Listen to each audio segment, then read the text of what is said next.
नहमदुहु व नसल्ली अला रसूलिल करीम अम्मा बाद फ़अऊज़ु बिल्लाहि मिनश शैतानिर रजीम बिस्मिल्लाहिर रहमानिर रहीम रब्बि इश्रह ली सदरी व यस्सिर ली अमरी वहलुल उक़दतम मिन लिसानी यफ़क़हू क़ौली रब्बना आतिना मिन लदुनका रहमतन व हय्यि लना मिन अमरिना रशदा। अस्सलामु अलैकुम व रहमतुल्लाहि व बरकातहू मग़फ़िरतहू। आज अल्हम्दुलिल्लाह हमारा 23वां दिन है और 23वीं ही रात है, मतलब रोज़ा तो हमारा 22वां है, सॉरी,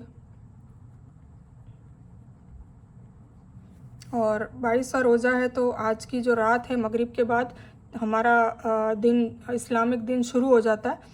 तो 23वीं रात हो गई, ठीक है। और वैसे भी इंग्लिश टाइम से भी 12 बजे के बाद 23वीं रात हो जाती है, पर हम मगरिब के बाद ही 23वीं रात की इबादत शुरू कर देते हैं अल्हम्दुलिल्लाह, ठीक है। और हमारा वर्कशॉप का 25वां दिन है अल्हम्दुलिल्लाह। तो आज की एक कल वीडियो मैंने नहीं भेजा था, उसके लिए मैं आपको वजह बता दूं कि कल एक तो रात जगने का मैंने जैसे कि कहा था, और सब जग भी रहे होंगे अल्हम्दुलिल्लाह। और दूसरा ये था कि कुछ मुझे कहने के लिए कुछ था नहीं, मेरे पास कोई टॉपिक नहीं था। तो इसीलिए मैंने सोचा कि मैं सिर्फ सिलेबस भेज दूं, और वो सिलेबस ही मेरे पास वो था कि मैं बस वो पढ़ के सुना देती और ख़त्म। तो वो तो मैं ऑलरेडी पिक के ज़रिए भेज ही रही थी। वीडियो बनाने का मकसद तो ये होता है कि हम हेडिंग लिख लें, जो ये मैंने अभी लिखा है, और इंशाल्लाह उसको तफसील से डिटेल में मैं बताऊंगी, तो उसके लिए वीडियो होता है। तो कल ऐसा कुछ था नहीं मेरे पास कुछ मटेरियल, तो इस हिसाब से मैंने जाने दिया। और उसकी जगह मैंने कुछ वीडियोज़ आपको सेंड किए थे, तो इंशाल्लाह मुझे होप है, और वैसे मैं देखती भी रहती हूँ, चेक भी करते रहती हूँ, अल्हम्दुलिल्लाह 100% लोग देख रहे हैं। तो वो सारे वीडियोस मैंने किसी ना किसी इन्फॉर्मेशन देने के हिसाब से ही आपको सेंड किए थे। तो मेरी वीडियो नहीं होने की वजह से आपको वक्त भी मिल गया होगा इंशाल्लाह सुनने का, तो इस हिसाब से मैंने वो भेज दी थी, ठीक है। तो आज जैसे कि 23वीं नाइट है, आज मतलब कंपलसरी जगने की नाइट है। कल तो ऐसा था कि जगो तो ठीक है, नहीं जगो तो कुछ नहीं, ठीक है ना। पर आज तो जगनी है क्योंकि हमें शब कद्र चाहिए। तो 21वीं अल्हम्दुलिल्लाह रात निकल चुकी है, और हमने अल्हम्दुलिल्लाह पूरी रात जग कर इबादत भी की और अल्लाह से रो रो कर माफ़ी भी मांगी, और अल्लाह ने इंशाल्लाह, हमें पूरी उम्मीद है कि हम सबकी माफ़ी कबूल करके हमारा अमलनामा बेहतर कर दिया होगा, ठीक है। अब आज चूँकि वापस से 23वीं रात है, तो इंशाल्लाह हम सबको अल्लाह ताला तौफीक दे, कुव्वत दे, ताकत दे, हिम्मत दे जगने की, और सलाहियत दे इबादत करने की और रो रो कर माफ़ी मांगने की, ठीक है। तो इंशाल्लाह हम शुरू करते हैं। तो औज़ु बिल्लाहि मिनश शैतानिर रजीम बिस्मिल्लाहिर रहमानिर रहीम। तो तस्बीह हम सेम रखेंगे, अल्लाहुम्मा अज़िरना मिनन नार। ये मैं बताना भूल गई थी कि पूरे दिन पढ़नी है, ठीक है, क्योंकि ये जो दुआ है वो तीसरे अशरे की दुआ है, थर्ड अशरे की दुआ है, ठीक है। तो ये तो होगी थर्ड अशरा की दुआ, जो हमें फर्स्ट अशरे की हमने पढ़ी थी ना। फर्स्ट अशरे की हम पढ़ते थे कि रब्बिक फिर वरहम व अंता खैरुर रहीमीन, क्योंकि वो रहमत का अशरा था। फिर दूसरा जो अशरा था वो मगफिरत का था, तो उसमें हमने क्या पढ़ा था, रब्बना वगफिर लना जुनूबना व कफ़िर अन्ना सय्यातिना व तवफ़्फ़ना माल अबरार। या फिर वो पढ़ते थे अल्लाहुम्मा, ये वाली कौन सी, अस्तगफिरुल्लाह रब्बी मिन कुल्ली जम्बी अतूबु अलैह। तो ये हम पढ़ते थे कसरत से, तो वो सेकंड अशरे की दुआ थी। अब जो थर्ड अशरा है उसकी दुआ, थर्ड अशरे की दुआ अल्लाहुम्मा अज़िरना मिनन नार है, क्योंकि ये नजात का अशरा है।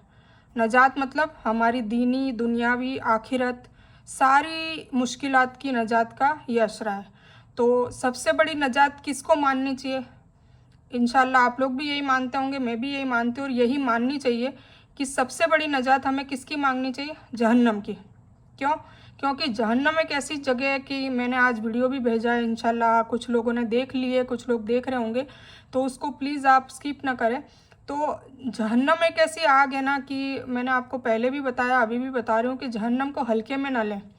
कुछ मुसलमान ये कहते हैं कि कुछ दिन जाने के बाद आखिर तो जन्नत में ही जाना है ना। बेशक ये बात सही है कि अगर किसी ने गुनाह करे होंगे और हिसाब किताब में मैदान अशर में उसके जहन्नम आई होगी, अल्लाह ना करे ना करे ना करे, मैं सभी के लिए माफ़ी मांगती हूँ अल्लाह ताला से। और हमें कसरत से भी इसलिए पढ़नी है क्योंकि वहाँ का जो जहन्नम का एक दिन जो कुछ लोग हल्के में लेकर ऐसे बात को घुमा फिरा के हंस के बोल देते हैं कि कोई बात नहीं, आखिर में तो जन्नत में ही जाना है क्योंकि हम कलमा शरीक है, हम हुजूर पाक सल्लल्लाहु अलैहि वसल्लम के उम्मती है। हकीकत में आखिर में अल्लाह ताला जन्नत में डालेगा ही डालेगा, ये तो जाहिर सी बात है, इसमें कोई शक नहीं है, कोई दो राय नहीं है, ठीक है। पर मेरा ये कहने का मतलब है कि हकीकत में नजात वो है कि हमें जहन्नम की परछाई भी हमें ना देख सके या हम उसको ना देख सके और फिर हम जन्नत में जाए, मतलब हम डायरेक्ट जन्नत में जाए बिना किसी हिसाब किताब के। और अगर हिसाब किताब भी हो रहा हो तो हमारा अमालनामा बेहतरीन हो और हमारी नेकियों का पलड़ा झुक जाए और हम जन्नत में चले जाएं इंशाल्लाह। तो वो है हकीकत में कामयाबी। तो कामयाबी ये नहीं है कि ठीक है जाना तो है ही, तो जाना तो है ही, मुसलमान को अल्लाह का वादा है कि जन्नत में जाएगा, पर अपने अपने करतूतों के, अपने अपने गुनाहों की सजा भुगतने के बाद जाएगा। तो अब मान लीजिए एक दिन की भी सजा है, एक दिन की भी अपन मान लेते हैं ना, तो एक दिन की सजा यहाँ के 50,000 साल के बराबर है, क्योंकि वहाँ के दिन ख़त्म हो जाएंगे, वहाँ की रातें, मतलब वहाँ का जो टाइम टेबल है वो अभी इसके टाइम टेबल के हिसाब से नहीं है, ये आप समझे। मतलब जो बंदे कहते हैं ना वो इस हिसाब से कहते हैं कि भाई एक दिन तो क्या है, सुबह से शाम, अभी तो हमें अभी अल्लाह ताला ने जैसे जैसे क़यामत नज़दीक आ रही है तो हर चीज़ की बरकत वैसे भी उठा ली है।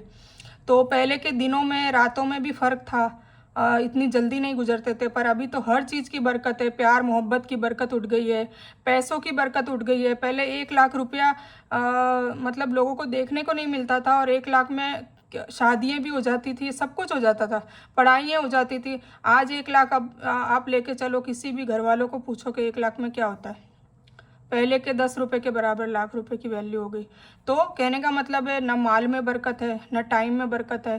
टाइम ऐसा है कि हुजूर पाक सल्लल्लाहु अलैहि वसल्लम की खुद की रिवायतों में आता है कि उन्होंने कहा कि जब क़यामत जैसे जैसे नज़दीक आएगी तो साल महीने के बराबर लगेगा, महीना हफ्ते के बराबर लगेगा और हफ्ता दिन के बराबर लगेगा और दिन 1 घंटे के बराबर लगेगा और 1 घंटा तो ऐसा लगेगा जैसे 1 सेकंड हो गई। तो वही हो रहा है अभी। तो उस हिसाब से वो देखकर वो एहसास करके लोग बोल तो लेते हैं कि भाई एक दिन क्या है, वो तो सुबह से शाम यूं गुजर जाता है, पता ही नहीं चलता। अभी आप देख लें रोज़ों में पता ही नहीं चलता कब रोज़ा सहरी का टाइम होता है, कब इफ्तारी का होता है। और अभी कुछ दिनों पहले हम रमज़ान की तैयारी कर रहे थे, मतलब रमज़ान की इस्तकबाल कर रहे थे, रमज़ान की वेलकमिंग कर रहे थे, और अब रमज़ान को अलविदा कहने का टाइम आ गया। पता चला? मुझे तो बिल्कुल पता नहीं चला, पता ही नहीं चल रहा क्या हो रहा है क्या नहीं हो रहा है। तो कुल मिला के हमें ये सोच के ना करना चाहिए कि भाई वहाँ का एक दिन यहाँ के 50,000 साल के बराबर।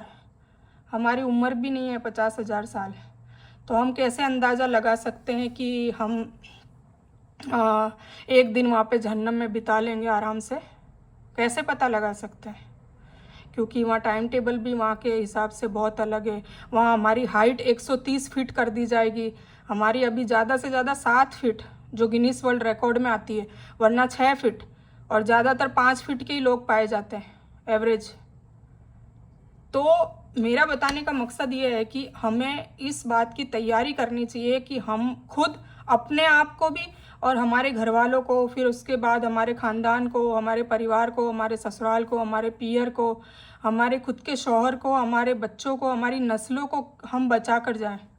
ऐसा नहीं कि सिर्फ खुद बच लें, हमें सबको बचाना है, हमारे पड़ोस में बचाना है, हमारे नियर्स एंड डियर्स फ्रेंड्स जो भी हमें सामने मिल रहा है, हमें उसको जहन्नम की आग से बचाने की दावत देनी है और कोशिश भी करनी है, ठीक है। तो मेरा कहने का ये मतलब था। तो इसीलिए इस अशरे में कसरत से अल्लाहुम्मा अज़िरना मिनन नार, इसका मतलब मैंने आपको बता ही दिया है कि ए अल्लाह मुझे जहन्नम की आग से निजात दे, मतलब परमानेंट जहन्नम में डाले ही नहीं, ठीक है। तो ये तो हो गई दिन भर की अशरे की दुआ। और ये जो दुआ है वो हमें शब कद्र की रात में मांगनी है, जब आप 21वीं और 23वीं और 25वीं और 27वीं और 29वीं और अगर 31वीं आती है तो ठीक है, मतलब ईद के एक दिन पहले 31वीं रात आती है, मतलब 30 रोजे कंप्लीट होते हैं तो उसकी रात 31वीं हो जाएगी।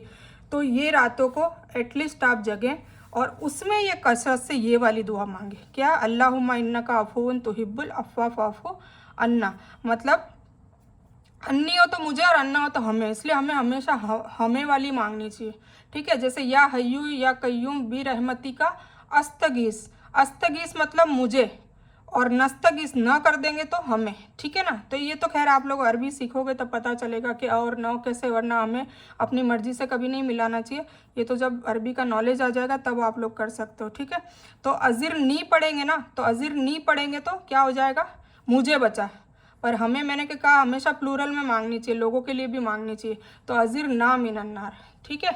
तो ये ऐसे होता है। तो अल्लाहुम्मा इन्नका अफून तुहिब्बुल अफ़्वा फ़अफ़ू अन्नी, ए अल्लाह तू माफ़ करता है, माफ़ करना पसंद भी करता है, और तू हमें माफ़ कर दे, इसका मतलब ये है। तो ये दोनों के मतलब मैं पिछले वाले सेशन में बता चुकी हूँ, तो मैंने सोचा कि अभी सिर्फ अरबी में लिख देती हूँ और आपको ये वजाहत कर दूँ कि ये सिर्फ दिन में पढ़नी है और ये नाइट में पढ़नी है। और इसके अलावा की जो नाइट है उसमें अगर आप जग रहे हो तो आप ये पढ़ें, ठीक है। तो कुल मिला के डे की है, ये नाइट की है। तो हर अशरे में मैंने सिर्फ एक दुआ दी थी, इसमें दो है, तो कहीं आप कंफ्यूज ना हो कि भाई ये भी दे दी ये भी दे दी। तो मैंने आज क्लैरिफाई कर दिया जो मैं भूल गई थी। तो थर्ड अशरे की दुआ ये है, ठीक है। जैसे फर्स्ट सेकंड और थर्ड 3 अशरे हैं, एक अशरा 10 दिन का होता है, टोटल 10 डेज़ का एक अशरा होता है। अशरा जो अपन अरबी में अगर काउंटिंग सीखते हैं ना, 1 2 3, है ना, अहद अरबा, तो ये अशरा मतलब 10 होता है, अशरा का मतलब ही 10 होता है, ठीक है। अगर आप उम्रे में हज में गए होंगे तो वहाँ सुना होगा 10 मतलब 10 रियाल की जगह वो क्या बोलते हैं, अशरा रियाल, अशरा मतलब 10 रियाल, ठीक है। तो ये मैं आपको नॉलेज के लिए बता रही थी। तो अशरे का मतलब ही 10 होता है। तो 10 दिन का एक अशरा हो गया, ठीक है ना, 10 दिन मतलब एक अशरा हो गया। तो 30 दिन है तो 3 अशरे होंगे। तो पहला अशरा ख़त्म हो गया, दूसरा भी ख़त्म हो गया और थर्ड अशरा भी ख़त्म होने वाला है। तो आप लोग सभी से, आप लोगों से रिक्वेस्ट है कि प्लीज़ ये शब कद्र को ज़ाया मत होने दे। अगर आप पीरियड्स में भी है तो मैं आपको बार बार बता रही हूँ, कुछ औरतें पीरियड्स का बहाना लेकर, या पीरियड्स नॉलेज नहीं है तो भी, मैं ये नहीं कहूँगी कि बहाना लेकर, पर नॉलेज नहीं है तो वो सो जाती है, पूरी रात गफलत में निकाल देती है। आपकी ज़ुबान पाक है, पीरियड्स में आप ये तस्बीह तो एटलीस्ट पढ़ ही सकते हो। आपके कान पाक है, आप मोबाइल खोलें और अपने जो भी फेवरेट उल्मा है, आलिम है, उनकी आप कोई भी तकरीर सुन लें। और मेरी रिक्वेस्ट ये है कि आप पारे सुने, पारों का तर्जुमा सुने, ठीक है।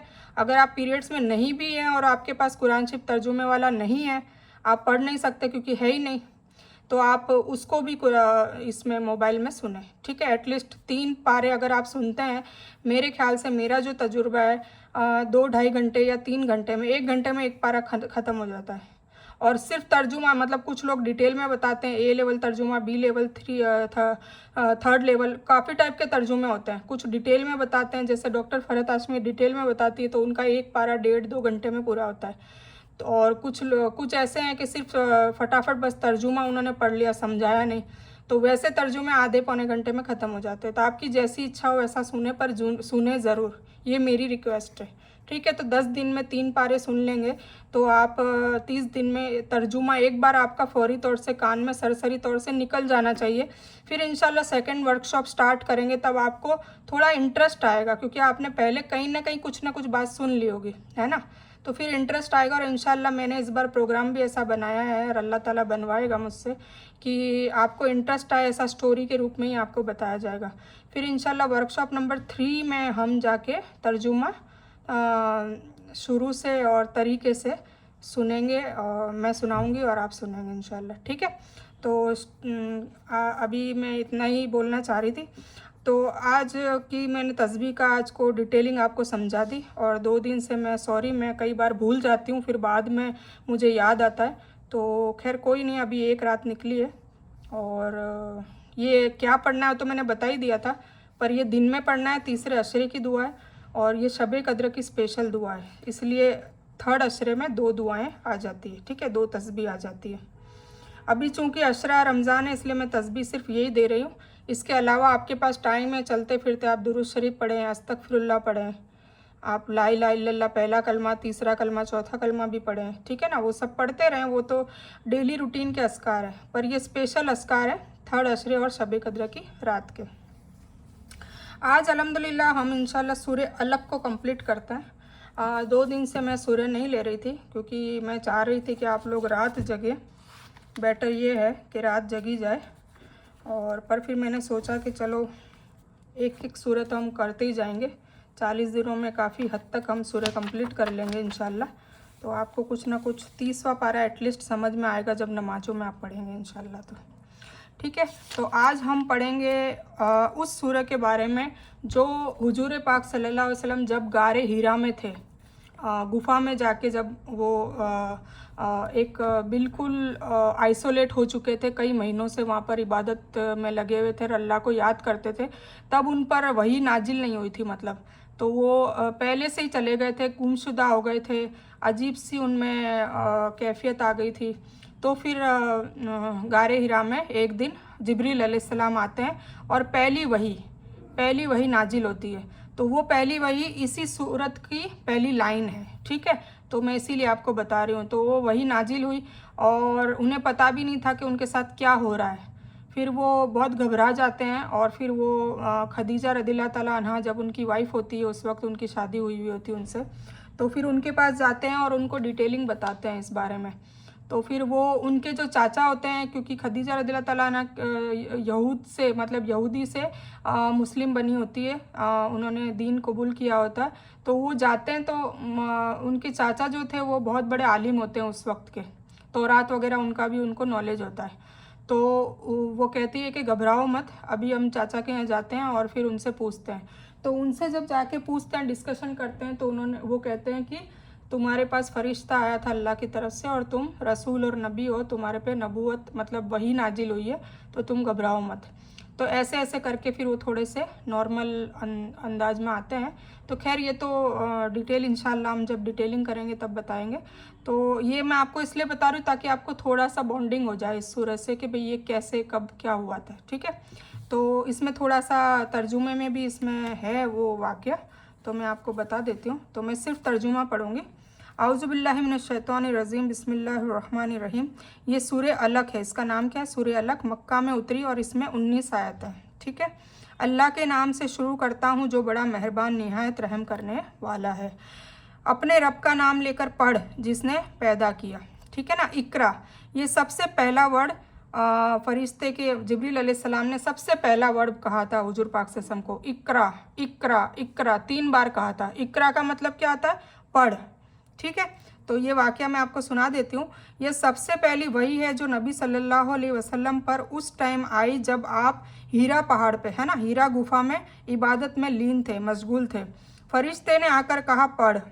आपने फरमाया मैं तो पढ़ा हुआ नहीं हूँ, है ना, हुजूर पाक से हम पढ़े लिखे नहीं थे। ठीक है, फरिश्ते ने आपको जोर से भींचा। जिब्रील अलैहिस्सलाम ने क्या करा? हुजूर पाक से हमको जोर से भींचा और कहा पढ़। फिर से कहा पढ़, तो आपने फिर वही जवाब दिया। इसी तरह 3 बार आपको भींचा और कहा पढ़। ठीक है, तो तीसरी बार फिर हुजूर पाक से हमने जो उनको पढ़ाया वो कहा। ठीक है, तो इकरा इकरा इकरा 3 बार, पहली वही जब नाजिल हुई तब ये इस टाइप से नाजिल हुई। ठीक है, तो क्या इसका तर्जुमा? इकरा बिस्मि रब्बिकल लज़ी खलक, अपने रब का नाम लेकर पढ़ जिसने पैदा किया। खलक मतलब पैदा करने वाला, खालिक पैदा करने वाला, खलक मतलब पैदा करना, और मखलूक मतलब हम उसके पैदा किए हुए लोग हैं, मतलब मखलूक है हम उनके, खालिक की मखलूक। ठीक है, जिसने इंसान को खून के लोथड़े से पैदा किया।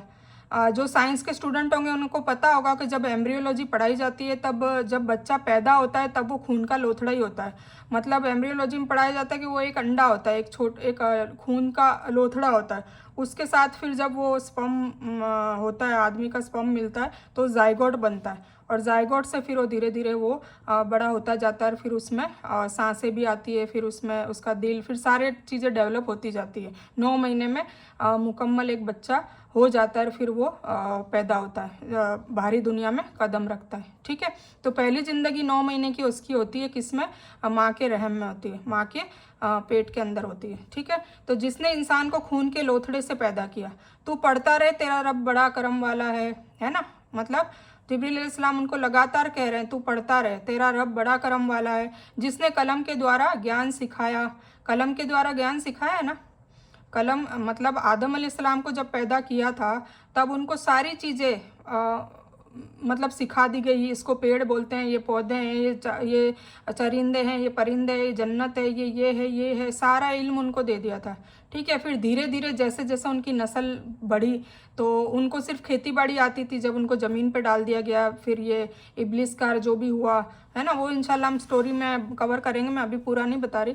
फिर वो जब ज़मीन पे आ गए तो खेती बाड़ी करना जानते थे। फिर उनका जो उनकी नस्ल से जो सीस अलैहिस्सलाम हुए, फिर वो उनको धीरे धीरे और इल्म सिखाया। फिर उनके जो पोते मतलब नस्ल में और फिर जैसे इदरीस अलैहिस्सलाम आए तो उन्होंने पहली बार कपड़ा सीना अल्लाह ताला ने उनको सिखाया। मतलब उसके पहले पत्ते बांधते थे सारे, ठीक है, पेड़ पौधों के पत्ते ऐसे उसमें वो जो आते ना कांटों को करके पूरा वो पत्तों का बांधते थे। फिर इदरीस अलैहिस्सलाम को हिसाब किताब और मैथमेटिक्स, और इदरीस का मतलब ही होता है दरस, अपन बोलते हैं ना दरस, मदरसा। तो मदरसा दरस मतलब एक ज्ञान पाठशाला, मदरसा मतलब पाठशाला, ज्ञान की शाला, ठीक है ना। और इदरीस मतलब ज्ञान वाला, दरस, समझ गए आप। मैं उसी रूट वर्ड से, एक ही रूट दरस के वर्ड से कई वर्ड बन जाते, इदरीस, मदरसा, दरस। तो वो ज्ञानी थे, इसीलिए उनका नाम इदरीस रखा गया था। ठीक है, तो अल्लाह ताला ने उनको कई हुनर सिखाए, कई नॉलेज दिया मैथमेटिक्स का और सारे मसले मसाइल हल करने का। उसके पहले सिर्फ खेती बाड़ी होती थी, तो फिर खेती बाड़ी से थोड़ा और ऊपर आए, दर्जी मतलब ये कपड़े सीने का हुनर सिखाया। तो ये सारा चीज़ उनको सिखाई, ठीक है। फिर उनके बाद फिर नूह अलैहिस्सलाम आए, तो ऐसे करके आगे आगे अल्लाह ताला ने दिमाग में डेवलपमेंट डाला। जबकि इंसान क्या समझता है, तकब्बुर करता है कि हम हमारे दिमाग से, हमारी सोच से, इतने बड़े बड़े साइंटिस्ट हो गए, सब क्या सोचते हैं कि हम हमारे हिसाब से सारा कुछ कर रहे हैं। इसीलिए फिर अल्लाह अजाब भी नाजिल करता है। जबकि हमें शुक्र अदा करना चाहिए कि हम कोई सोच भी सोच रहे हैं, या हम कुछ इन्वेंट भी कर रहे हैं, या हम कुछ भी कर रहे हैं, वॉटेवर, हमारे दिमाग से या हमारी ज़ुबान से या हमारे हाथों से, हमारे दिल से, है ना, हमारे सोच से, हमारे एहसासात से, कुछ भी अगर हम अच्छा काम कर रहे हैं तो सिर्फ़ और सिर्फ अल्लाह की वजह से, और बुरा काम कर रहे हैं तो वो हमारे नफ्स अम्मारा की वजह से कर रहे हैं, और शैतान की चालों में भटकने की वजह से और अटकने की वजह से कर रहे हैं। और अच्छा काम सिर्फ किसकी वजह से कर रहे हैं, अल्लाह की वजह से कर रहे हैं। तो अगर आप में अल्लाह कोई टैलेंट दे दे, कोई नेमत दे दे, कोई हुनर दे दे, तो हमें हमेशा अल्लाह का शुक्र करना। अगर कोई तारीफ़ करता है तब भी हमें क्या करना है, अल्हम्दुलिल्लाह, सब अल्लाह की तरफ से, मेरा इसमें कोई रोल नहीं है, ठीक है। तो इस अदा को अल्लाह पसंद करता है कि मेरा बंदा सब कुछ होते हुए भी, हालांकि है तो अल्लाह की तरफ से, पर मुझे याद रखता है, हर बात में वो याद रखता है। और कुछ लोग क्या है, तारीफ़ करते हैं तो हाँ हाँ मैं ही हूँ, मेरे जैसा कोई है ही नहीं, मेरे में ही टैलेंट है। तो ये हो गया तकब्बुर, और अल्लाह को तकब्बुर राई के दाने के बराबर भी पसंद नहीं है, ठीक है। तो ये बात है। तो अल्लाह ताला ने ज्ञान सिखाया, ये अल्लाह ताला कह रहा है, ठीक है। जिसने इंसान को वह सिखाया जिसे वह जानता तक नहीं था, ठीक है। बेशक हकीकत में इंसान तो आपे से बाहर हो जाता है ना। फिर इंसान को अगर नॉलेज दे दिया, कुछ नेमतें दे दी, या किसी के पास माल आ गया, या किसी के पास ताकत बहुत है, किसी के पास शोहरत बहुत है, किसी के बच्चे बहुत अच्छे टैलेंटेड है, या बहुत अच्छे सिर्फ लड़के हैं, जो ज़्यादातर लोग लड़कों को अच्छा अपनी वो समझते हैं, बल्कि ऐसा नहीं है, लड़कियां रहमत होती है, लड़कियों की वजह से अल्लाह ताला उस बाप के भी साथ रह जाता है, ठीक है। तो और मैं ये नहीं कह रही कि लड़के बुरे होते हैं, लड़कियां मतलब जो अल्लाह ताला देना चाहे, हमें हर हाल में खुश रहना चाहिए। लड़के दिए तो भी खुश, लड़कियां दी तो भी खुश, दोनों दिए तो भी खुश, कुछ बच्चे बिल्कुल हमें बांझ रखा ज़िंदगी भर तो भी हम खुश, ठीक है। हर हाल में हमें खुश रहना चाहिए। तो हकीकत में इंसान तो आपे से बाहर हो जाता है, ठीक है, इसीलिए कि वह अपने आप को बेफिक्र या धनवान समझता है ना, ठीक है। आपे से बाहर कौन होगा, जो बेफिक्र हो जाता है कि ठीक है, जैसे मालदार होता है वो बेफिक्र क्यों होता है कि मैं तो कभी गरीब नहीं होऊंगा, फ़कीर नहीं होऊंगा, तो बेफिक्र हो गया, अल्लाह का शुक्र अदा नहीं करता। जबकि आप मालदार हैं, आप में कुछ नेमतें हैं, क्वालिटीज़ है, आप अच्छे मतलब आप खुश हैं, अभी आपकी ज़िंदगी खुश चल रही है, तो आपको ज़्यादा से ज़्यादा अल्लाह का शुक्र अदा करना है। क्योंकि नाउज़ुबिल्लाह कल को आपकी लाइफ साइकिल में दुख आ गया तो वो दुख जल्दी निकल जाएगा, अल्लाह का शुक्र करते रहेंगे तो। और दूसरा ये, क्योंकि दुख सुख तो आना है, अल्लाह ने कहा है मैं सबको आजमाऊंगा और सबको अलग अलग तरीके से आजमाऊंगा, है ना। तो मान लो कोई दुख आ गया, कोई ऐसा गमगीन माहौल आ गया, तो उसमें क्या होता है कि जब हम शुक्र करते रहते हैं तो अल्लाह पहले तो हमें सब्र देने की ताकत भी दे देता है, और हमारा दुख ज़्यादा लंबा करता भी नहीं हो, जल्दी से शॉर्ट आउट भी कर देता है, क्यों? क्योंकि अल्लाह ऐसा अच्छा मानता है कि बंदा जब खुश था तब भी मुझे याद करता था, हमेशा हमेशा शुक्र गुजारी भी करता था। और शुक्रगुजारी करेंगे, करने का मतलब क्या है कि हम 5 वक्त अल्लाह के सामने सजदा रेज़ होंगे।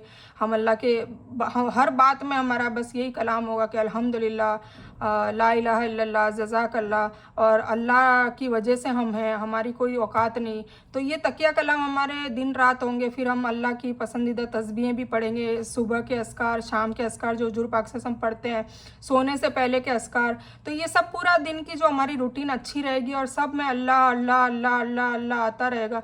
तो अल्लाह कहता है कि तुम मुझे जितना याद करोगे इतना मैं भी तुम्हें याद करूँगा। तुम खामोशी में करोगे, मैं तुम्हें खामोशी में याद करूँगा। तुम महफ़िलों में करोगे, मैं तुम्हें महफ़िलों में याद करूँगा, तुम्हारा ज़िक्र करूँगा तुम्हारे नाम का। तुम किसी के साथ के सफ़र में हो, वहाँ मेरे को याद कर रहे हो, तो मैं भी तुम्हें याद, मतलब कुल मिला के अल्लाह कहता है जैसा तुम करोगे मेरे लिए वैसा मैं भी तुम्हारे लिए करूँगा। तो बेहतर है ना कि हम हमेशा शुक्र अदा करते रहें अल्लाह का, ठीक है। बेशक लौटना तेरे रब की तरफ से है ना। अब हम जितना भी तकब्बुर कर लें या बुरे काम कर लें या बुरे अखलाक से रह लें या लोगों को जलील करते रहें या अपनी मनमानियाँ करते रहें, कुछ भी करते रहें, ठीक है, पर जाना तो हमें एक वक्त तो अल्लाह ताला के पास है ना। अगर ये इंसान सोच लेना, क्योंकि इंसान का, मैंने कहा ना कि ईमान पाकी आधा ईमान है, उसको याद करो आप। वो video number I think 3rd या 2nd होगी, जिसमें मैंने पाकी आधा ईमान है बहुत तफसील से समझाया था। वो तफसील से समझाने का मकसद ही ये था कि आपको बार बार मैं याद दिलाऊं कि ईमान का मतलब होता है भरोसा, भरोसा, यकीन, ठीक है। तो जब यकीन होता है ना, जैसे एक बच्चे का मैंने एग्जांपल दिया था कि बच्चे को अपनी माँ पे यकीन होता है जब वो बहुत छोटा होता है, तो वो गोद में आराम से कूदता है, उछलता है, क्योंकि उसको पता होता है कि उसकी माँ उसको गिरने नहीं देगी। वो उसका ईमान है अपनी माँ के लिए, उसका भरोसा और यकीन है अपनी माँ के लिए। इसी तरह अगर हमें भी अपने रब पे यकीन हो, दोजक और जन्नत का यकीन हो, फरिश्ते मलिकुल मौत आती है, मौत होनी है, वो यकीन हो, तो हम भी बेफिक्रे नहीं होंगे कभी भी। क्योंकि मोमिन कभी बेफिक्रा नहीं हो सकता, वो हमेशा तकवे वाला। मोमिन कौन होता है? मुत्तकी होता है, तकवे वाला। और तकवे वाले का मतलब क्या? हमेशा अल्लाह से डरता रहता होगा, चाहे वो अखलाक में हो, चाहे अकवाल में हो, चाहे वो आफाल में हो, चाहे आमाल में हो, चाहे इबादत में हो, चाहे रोज़मर्रा की ज़िंदगी का कोई भी रूटीन हो, वो हमेशा अल्लाह से डरता रहेगा और अल्लाह से प्यार भी करता रहेगा। अल्लाह से गुमान भी रखेगा पर बेफिक्रा नहीं होगा। गुमान रखने का मतलब ये नहीं कि बेफिक्रा हो जाए कि नहीं मुझे तो जन्नत ही मिलेगी, जैसे कुछ लोग कहते हैं हम तो जन्नती हैं, हम तो उस पीर के छतरी के नीचे चले जाएंगे। कुछ लोग गुमराह भी होते हैं इस टाइप से, उनके पीर करते हैं, कुछ आलिम बोल देते हैं। तो कुरान बार बार कह रहा है कि कोई भी किसी को भी वहाँ बचा नहीं सकता है ना। सब अपने अपने अमालों के हिसाब से वहाँ हिसाब किताब उनको मिलेगा। और हुजूर पाक सल्लल्लाहु अलैहि वसल्लम ज़रूर शफात करेंगे, पर वो शफात भी अल्लाह ताला के हुक्म से, जिसकी होनी है उसी की होगी। तो कुल मिला के हमें किसको राज़ी करना है? अल्लाह को राज़ी करना है। और अल्लाह ने कह दिया है कि मैं राज़ी कब होऊंगा? हम लोगों के लिए, जो हम हुजूर पाक सल्लल्लाहु अलैहि वसल्लम की उम्मत है ना, तो हम लोगों के लिए क्या 3 क्राइटेरिया हैं। एक तो हुजूर पाक सल्लल्लाहु अलैहि वसल्लम की सुन्नत, मतलब उन्होंने जो भी दिनचर्या, लाइफस्टाइल जो जैसी उन्होंने जी है वैसी की वैसी हमें भी जीनी है, वही अखलाक से, वही अकवाल से, वही आमाल से, वही अफ़ाल से, सेम।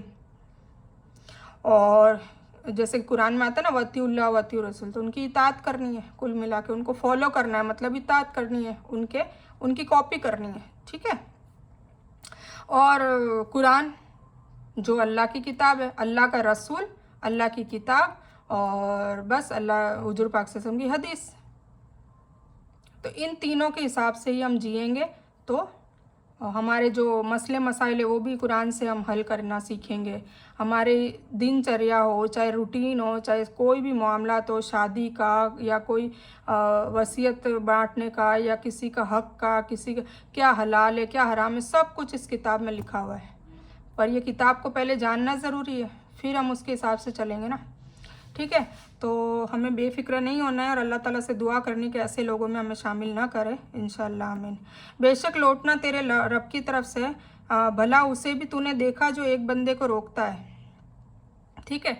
अब ये एक बंदे की बात हो रही है, उसमें क्या बता रखा है कि जबकि वह बंदा नमाज अदा करता है, मतलब एक बंदे को रोकता है, मतलब एक बंदा दूसरे को नेकी की तरफ बुलाता है और गलत काम करने से रोकता है, उसके बारे में बात करिए, ठीक है। दाई मतलब दावत देने वाला। जबकि वो बंदा नमाज अदा करता है, भला बताओ तो अगर वह सीधे रास्ते पर हो या परहेजगारी का हुक्म देता हो, भला देखो तो अगर ये झुठलाता हो और मुंह फेरता हो, तो क्या यह नहीं जानता कि अल्लाह ताला उसे अच्छी तरह देख रहा है। तो ये नबी की बात भी हो रही है और ये हम अपने पे भी ले सकते हैं। तो मतलब कोई भी जैसे कि नबियों की बात बताऊं तो जब भी रसूल आए, नबी आए, तो उन्होंने अपनी कौम को दावत दी, अल्लाह की तरफ बुलाना चाहा और एक तौहीद, मतलब बार बार दावत सबसे पहले क्या दी, अल्लाह की वहदानियत को बताया कि अल्लाह सिर्फ एक है, यकता है, अकेला है, उसके साथ किसी को भी शरीक नहीं करना है, ना किसी से इबादत करनी है किसी की, और न ही किसी से कुछ मांगना है गैबी तौर पे, ठीक है। तो ये हर नबी, हर रसूल ने अपनी कौम को समझाने की कोशिश करी। कुछ नबी नाकाम हुए तो उन्होंने लास्ट में फिर अजाब के लिए दुआ कर दी, तो उनकी कौमों को बर्बाद भी कराया अल्लाह ताला ने।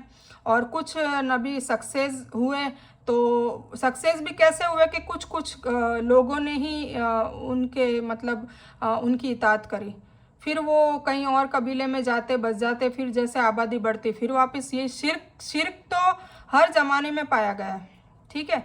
और अल्लाह ने सबसे पहला हुक्म ही ये कहा कि शिर्क नहीं करना है, पहला और आखिरी समझो, क्योंकि हर गुनाह अल्लाह ताला फिर भी माफ़ कर देगा इंशाल्लाह, पर शिर्क की माफ़ी नहीं है। तो इसीलिए सबसे ज़्यादा दावत कैसी क्या दी जा रही है कि तौहीद करो, सिर्फ अल्लाह को, अल्लाह की इबादत करो और अल्लाह की ही इताअत करो, ठीक है। तो अब क्या होता था कि जब वो सीधे रास्ते पे बुलाते थे तो लोग उनका डिफेंस करते थे, मतलब उनके ऑपोजिट बोलते थे और खुद तो बोलते थे और लोगों को भी बरखलाते थे, उसकी इमेज ख़राब करते थे नाउज़ुबिल्लाह। और कुछ लोगों ने तो इतना गुस्सा कराया, इतना बरखलाया लोगों को कि उन्होंने उनके नबियों का भी कत्ल कर दिया। कई नबी ऐसे जिनका कत्ल हुआ है। तो खैर उन्होंने नबियों की तो आखिरत अच्छी है, वो शहीद गुजरे हैं, पर जिन्होंने कत्ल किया उनकी तो आखिरत बर्बाद हो गई।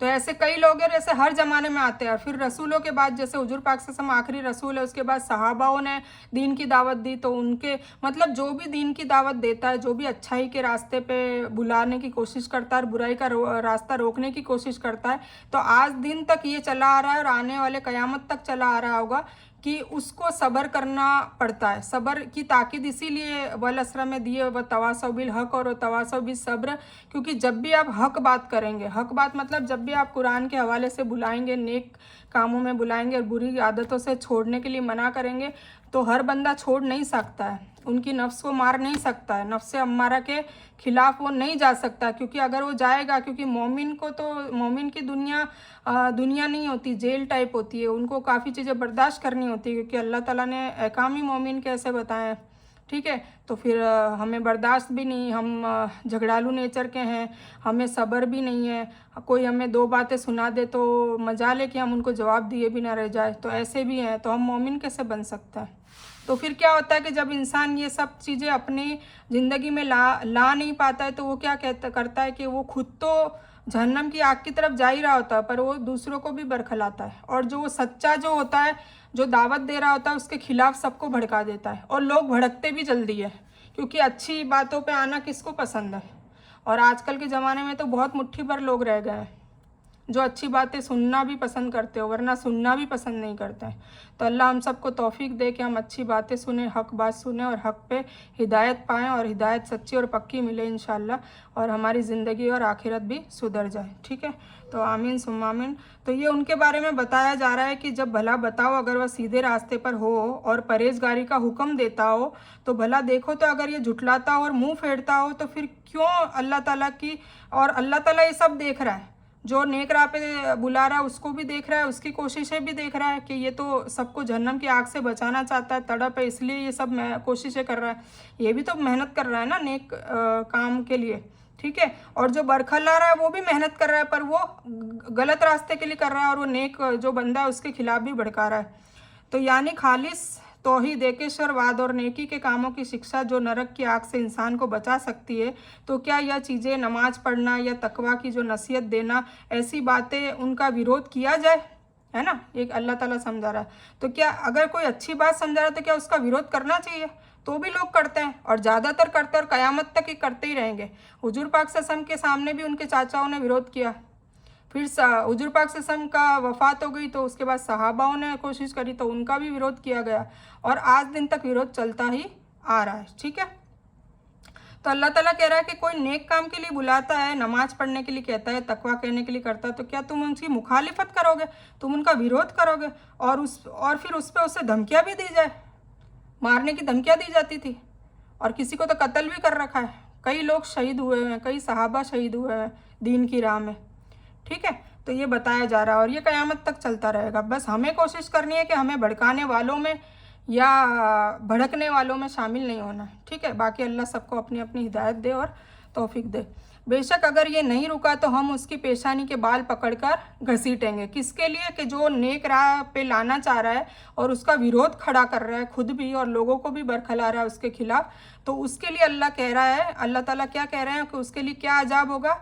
पेशानी की ललाट के बाल, मतलब उसके बाल को पकड़ के घसीटा जाएगा और दोजक की आग में फेंका जाएगा कि तू दुनिया में फसाद मचाता था और जब तुझे हक बात कोई बयान करता था तो तू लोगों को खुद भी विरोध करता था और तू लोगों को भी उसके खिलाफ करता था। मतलब क्योंकि ये तो अल्लाह का काम है ना, ये अल्लाह का काम है, दीन का काम।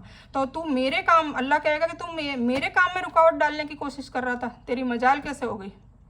ठीक है, तो फिर उनके लिए ये सज़ा होगी। और ऐसी पेशानी जो झूठी और पापी है, ठीक है ना, ऐसी मतलब झूठी और पापी है क्योंकि उन्होंने काम ही ऐसे करे हैं। तो पेशानी के इस सिफत का मतलब है कि वह झूठी है अपनी बात में, पापी है अपने काम में। मतलब जो भी वो काम करता था वह विरोध करने का, क्योंकि कुछ लोग विरोध ऐसा करते हैं दलील के साथ भी कर देते हैं। जैसे कि मैंने कई आलिमों को कहते हुए सुना है कि कुरान का तर्जुमा मत सुनो वरना गुमराह हो जाओगे, नाउज़ुबिल्लाह। कुरान को कहा जाता है हुदल लिन्नास, पूरे इंसानों की हिदायत के लिए आया है। और हम खुद देख रहे हैं यूट्यूब पे, आप लोग खुद देख सकते हो, कई क्रिश्चियंस, कई यहूदी, कई नॉन मुस्लिम्स कुरान को पढ़ पढ़ कर इस्लाम कबूल कर रहे हैं अभी इसी टाइम में। कई सबूत है। और हम मुसलमान होते हुए भी कुरान पढ़ के गुमराह हो जाएंगे, तो ऐसे आलिमों को भी जहन्नम में घसीटा जाएगा। तो इसीलिए हक बात समझें, हक बात सीखें, हक बात ही पढ़ें और हक बात ही खुद भी अमल करें और हक बात लोगों तक भी अमल करवाने की कोशिश करें, वरना मैदान हशर में सब के सब पकड़े जाएंगे, नाउज़ुबिल्लाह। और अल्लाह ताला हमें हक बात ही हमारे मुंह से बुलवाए और हक बात जानकर, क्योंकि इल्म देखो सबके पास है, हिंदी आती है सबको, इंग्लिश आती है, अभी भरे पड़े हैं मटीरियल्स, तर्जुमे, तफसीर, तो अभी तो हमारे पास सब कुछ है। पहले बेचारे लोगों के पास इतना कुछ नहीं था, अब तो हमारे पास सब कुछ है। तो ये पकड़ भी होगी कि तुमने इल्म हासिल क्यों नहीं करा। तुम्हारे घर पे कुरान थी, जब जहन्नम में फरिश्ते घसीट घसीट के ले जाएंगे तो सबसे पूछेंगे क्या तुम्हारे पास हिदायत के लिए कुरान नहीं था, कुरान घर में तुमने हिदायत हासिल नहीं करी। और फिर ऐसे कह कह कर वो जहन्नम में फेंक दिए जाएंगे। तो हमें सही में इस पे गौर व फिक्र करना चाहिए, हमें खुद भी दीन सीखना चाहिए और हमें हमारे बच्चों तक भी पहुंचाना चाहिए और हमारी नस्लों की भी परवाह करनी चाहिए। आज सोचिए जहन्नम सामने पड़ी हो, चलो मैं तो जहन्नम का, चलो दूसरी बात करती हूँ, हमारे घर में आग लग गई हो, अल्लाह ना करे हमारे घर में कोई आग लग गई हो, सिलेंडर फट गया हो और हमारा बच्चा और सब हम बाहर हो, तो सोचिए कोई एक बंदा दूसरा कहीं से आकर और आपके बच्चे को कोशिश करे कि वो आग वाले घर में फेंकने की कोशिश करे, क्या आप उसको फेंकने देंगे या आप उसको बचाएंगे? बेशक आप उसको बचाएंगे, आप उससे लड़ाई करेंगे, झगड़ा करेंगे और उसको बचाने की कोशिश करेंगे। तो हम ये एहसास हमारे में अभी क्यों नहीं है कि जब जहन्नम की आग में नाउज़ुबिल्लाह हमको या हमारे परिवार में किसी को, हमारे शौहर को, हमारे बच्चों को या हमारे ससुराल या पियर या ख़ानदान वालों को या पड़ोसी को या किसी को भी अगर अल्लाह जहन्नम की आग में झोंकेंगे तो क्या हमें बर्दाश्त हो जाएगा? चाहे आपको जन्नत मिल रही होगी मान लीजिए, पर आपके बच्चे को नाउज़ुबिल्लाह झोंका जा रहा होगा, तो वो गलती किसकी होगी? आपने उसकी तरबियत सही नहीं की होगी, फिर भी उसकी सज़ा वो भुगतेगा, तो क्या आपको अच्छा लगेगा? कब्र में अगर अजाब हो रहा हो तो क्या अच्छा लगेगा? तो प्लीज़ ये सोचिए। तो ये सोचने का या तो वक्त नहीं है या सोचना ही नहीं है या बेफिक्रे हैं, जैसे ये लिखा है ना, बेफिक्रे हैं ना, क्योंकि देखो यकीन और ईमान अगर पक्का नहीं है तो बेफिक्रे होना वाजिब है। और अगर बेफिक्रे नहीं है, हर बात में परवाह हो रही है कि हर बात में रोज़ाना का टेंशन हो रहा है कि मैं अपने शौहर को और बच्चों को बचा लूँ, जहन्नम की आग से बचा लूँ, कब्र के होने वाले अजाब से बचा लूँ, तो उसके लिए फिर कोशिश भी करनी है। मोमिन के अखलाक लाने पड़ेंगे, हुजूर पाक सल्लल्लाहु अलैहि वसल्लम के अखलाक लाने पड़ेंगे, हुजूर पाक सल्लल्लाहु अलैहि वसल्लम की नकल करनी पड़ेगी। कोशिश तो करनी पड़ेगी, मेहनत तो करनी पड़ेगी। पर जैसे कि मैंने कल भी बताया था कि कुछ सालों की मेहनत से अगर हमें लाइफ टाइम, फिर इनफाइनाइट, अनंत, उसकी कोई ना तो उम्र ना लिमिट कुछ नहीं होगी, तो कुछ सालों की मतलब 70 साल, 60 साल, 80 साल, या चलो मैं ज़्यादा बता दूँ तो 100 साल की ज़िंदगी मान लो होती है। तो अगर हमने 100 साल मेहनत कर भी ली और उसके अवेज में हमें अच्छा रिज़ल्ट मिल रहा है, इंशाल्लाह हमें जन्नत का घर मिल रहा है, हमारा परिवार सारा जन्नत में आ गया, तो हमें वो मेहनत करने में क्या जा रहा है? जरा सी उम्र में अगर उसमें गुर्बत भी मिली, या किसी ने हमारा हक भी मार लिया, या किसी ने हम पे जुल्म भी कर लिया, या किसी ने हम पे बहतान लगा दिए, या किसी ने हमारी चुगलियाँ और बुराइयाँ करके हमारी इज्जतों को उछाल दिया, तो क्या फ़र्क पड़ता है? हमारी तो नेकियां बढ़ रही ना अगर हमने सब्र कर लिया, जानते हुए भी कि वो बंदा मेरे लिए झूठ बोल रहा है, मेरी इमेज उसने बुरी बना रखी है लोगों की तरफ के ये तो बहुत तेज है, बहुत चालाक है। उससे क्या फ़र्क पड़ता है? अगर आपने अल्लाह को राज़ी करने के लिए सब्र किया, और जिसने आपके साथ ये व्यवहार किया, आपके लिए चुगली की, आपकी बुराइयां की है, आपकी गिबत करी है, आप पे बहतान लगाए हैं, आप पे इल्ज़ाम लगाए हैं, और आपके ज़िंदगी में फ़साद मचाने की कोशिश करी है, आपके शौहर बीवी के बीच में लड़ाइयाँ करवाने की कोशिश की है, और ये सब कुछ जानते हुए भी, अगर आपने अल्लाह को राज़ी करने के लिए सब्र कर लिया, और जिसने आपसे ये दुर्व्यवहार करा है उसको भी आपने माफ़ कर दिया, और उसके लिए भी आप दुआएं कर रहे हैं कि या अल्लाह इसको हिदायत दे और इसके दिल में मेरे लिए मोहब्बत डाल दे, तो सोचिए अल्लाह तुम्हें कितना बड़ा इनाम देगा। तो क्या फ़र्क पड़ता है? हमारे लड़ाई झगड़े, और हम भी कभी इतने गुस्से में आ जाते हैं, क्योंकि ज़्यादातर लोग बदला लेने के चक्कर में ही आते हैं। चला चला के कोई भी नहीं लेता, मुझे नहीं लगता है बदला लेने में वो भी कीचड़ में फंसता है। इसने मेरे पे इल्ज़ाम लगाया था तो मैं भी इसको सबक सिखाऊं, मैं इसको वो करूं, उस चक्कर में फिर वो शैतान उसको लपेटे में ले लेता है, और कुछ नहीं करने वाले काम भी उसके थ्रू हो जाते हैं। फिर उसको भी पछतावा रहता है कि ये मैंने क्यों करा, मैंने नहीं किया होता तो अच्छा रहता है। तो इसीलिए हम जब तकवे में आएंगे, हम जब मोमिन की सिफतें अपने आप में डालेंगे, तब इंशाल्लाह हम ये चीज़ों से नफ़रत करेंगे कि क्यों करना है हमें, क्यों किसी की इज्जत उछालनी है। और अगर हमारे लिए किसी ने बुरा करा है तो उसको भी माफ़ करो। आप करके देखें, इंशाल्लाह बहुत सुकून मिलेगा, बेचैनियों से हट जाएंगे। ये जो अभी कहते हैं ना कि मुझे बेचैनी हो रही है, घबराहट हो रही है, डिप्रेशन हो रहा है, क्योंकि उनके दिल में कहीं ना कहीं किसी ने उन पे जुल्म करा होगा, या किसी ने उन पे बहतान लगाया होगा, किसी ने इल्ज़ाम लगाया होगा, किसी ने इज्जतें उछाली होगी। तो बंदा अगर उसका डिफेंड नहीं कर पाता, या उसका मतलब बदला नहीं ले पाता है ना, उसके बस में नहीं होता, या वो कमज़ोर होता है, तो फिर वो क्या करता है, वो दिमाग में अंदरों अंदर सोचने लग जाता है, और फिर वो डिप्रेशन में आ जाता है। तो जब आप उसको माफ़ कर देंगे ना, उस बंदे को या बंदी को, जो भी जिसने भी आपके साथ ये हरकत की होगी, तो फिर आप बहुत सुकून में आ जाएंगे, और आपका नेचर हो जाएगा माफ़ करने का। जो कुछ भी करेगा फिर इंशाल्लाह आपको बुरा भी नहीं लगेगा, मज़ा आएगा कि चलो मेरे लिए बुराइयां कर रहे हैं ना, तो बहुत अच्छा, करते रहो, बहुत अच्छा। मेरा क्योंकि अल्लाह का वादा और अल्लाह पे यकीन है, हमें अल्लाह पे भरोसा है कि वो हमारी बुराइयां कर रहा है, तो मैदान हशर में हम देख लेंगे उसको, उसकी नेकियां हम ले लेंगे, हमारी बुराइयां वो अभी से ले रहा है, उसकी नेकियां हमारे परडे में आ ही रही है, तो हमारे लिए आखिरत में तो फ़ायदा है ना। ठीक है, दुनिया में हमें जलील होना पड़ रहा है, कुछ लोग हमारी इमेज ख़राब समझ रहे होंगे, कुछ लोग अच्छा समझ रहे होंगे, कुछ लोग ख़राब समझ रहे होंगे, तो ये तो ज़िंदगी में कोई भी ऐसा बंदा नहीं है जिसके लिए अच्छा है बुरा। नाउज़ुबिल्लाह हुजूर पाक सल्लल्लाहु अलैहि वसल्लम के लिए भी नॉन मुस्लिम गलत सोचते हैं, अब बहतान लगा देते हैं, तो हम किसके हित की मूली है? कोई बात नहीं, कोई अगर हमें अच्छा नहीं समझ रहा तो नहीं समझे। हम जगह जगह घर घर जाके तो हमारी क्लैरिफिकेशन नहीं देंगे ना कि हम अच्छे हैं। हमें अच्छा किसके सामने बनना है? हमें अच्छा सिर्फ अल्लाह के सामने बनना है, और जो अल्लाह के सामने अच्छा बनने की कोशिश करेगा ना, इंशाल्लाह उसकी ज़िंदगी भी सुकून वाली होगी, क्योंकि वो सारे मरहलों से निकल कर भी वो बार बार बस माफ़ी करेगा। वो ना तो बदला लेने की कोशिश करेगा, सोचेगा भी नहीं। जब सोचेगा ही नहीं तो शैतानी वसवसे में आएगा भी नहीं। तो प्लीज़ मेरी भी रिक्वेस्ट है कि आप माफ़ करना सीखें, और जितना माफ़ करेंगे इतना आपकी रुकावटों में भी कुछ रुकावटें होगी नहीं, आपकी रुकावटों में अल्लाह ताला बिल्कुल ईजी कर देगा। आप ये करके देखें। सबसे बड़े मामला पता है हमारे अखलाक और अमाल की वजह से ही आते हैं। बुरा मत मानिएगा, रुकावटें तभी आती है जब आप दिल एकदम आईने जैसा कर देंगे, सबको माफ़ करना स्टार्ट कर देंगे ना। ये आज का टास्क है। आज से आप नियत करें कि कोई कुछ भी कहे, कुछ भी करे, कुछ भी बोले, फी सबीलिल्लाह, अल्लाह की राह में, और उसके लिए भी दुआ करें, क्योंकि वो भी बेचारा शैतानी वसवसे में। जब वो ईमानियत पे आएगा, जब वो मुत्तकी बनेगा, जब उसको हिदायत मिलेगी, तो इंशाल्लाह वो भी झूठ बोलना छोड़ देगा लोगों के लिए, वो भी गिबत करना छोड़ देगा। क्योंकि होते तो आखिर वो हमारे इर्द गिर्द घर वाले ही होते हैं ना, होते तो वो अपने ही हैं।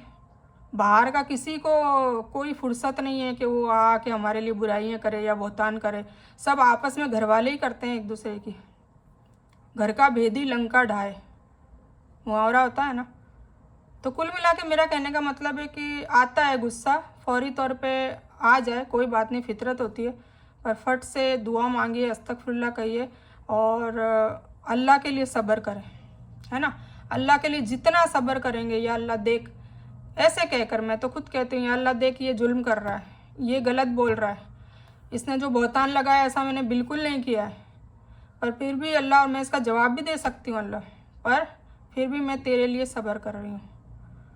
तूने वादा किया है कि मैदान अशर में, हुजूर पाक सल्लल्लाहु अलैहि वसल्लम ने वादा किया है कि अगर तुम्हारी गलती भी नहीं हो, फिर भी तुम सामने वाले से माफ़ी मांग रहे हो और तुम्हारा जो भी झगड़ा है सब ख़त्म करने की कोशिश कर रहे हो सिर्फ मेरी रज़ा के लिए, मतलब अल्लाह की रज़ा के लिए, तो हुजूर पाक सल्लल्लाहु अलैहि वसल्लम ने क्या कहा कि मैं वादा करता हूँ कि तुम्हें तुम्हारी जो इज्जतें दुनिया में चली गई थी, चली जाती है ना। जैसे हम माफ़ी मांगते तो सामने वाला क्या सोचता है अपनी जहालियत के वजह से कि आखिर इसी की गलती थी इसीलिए माफ़ी मांगी ना, ऐसा होता है।